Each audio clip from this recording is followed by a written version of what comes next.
Shalom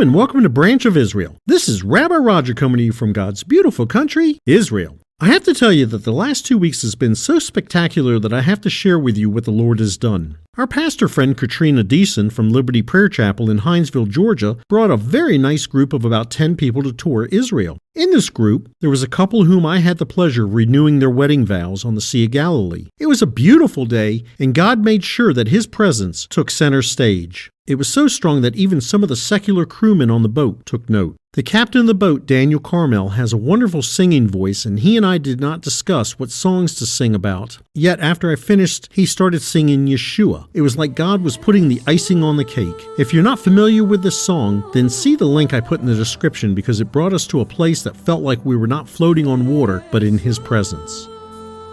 After that, we went down south across from Jericho for a wonderful end to a beautiful day with baptizing the group in the Jordan River. Wow, God really is good. Fast forwarding a few days to the first night of Passover, I met with another group from America to do a talk-through of a Seder service. It too was a nice small group, and I gathered most, if not all, the group had never attended a Passover. I started off by explaining how the Jewish people around the world had already cleansed their homes and how the day before were burning to rid it of all leaven. Remember in 1 Corinthians 5, 6, and 7, Paul refers to leaven as sin. Therefore, it is better to be unleavened. When we moved to the second cup of wine, called the cup of deliverance, instead of having them call out the names of the 10 plagues, I had them renounce 10 things in their lives that were plaguing them. As we continued on, we eventually got to the third cup of wine, the cup of redemption. This is the cup we get communion from. Just as we were about to partake, I heard the word knees. So being faithful, I asked if anyone had knee problems, and it seemed like more than half of the group stood up. I told them to check it out by doing something they could not do before. Sure enough, God was faithful as always, healing all.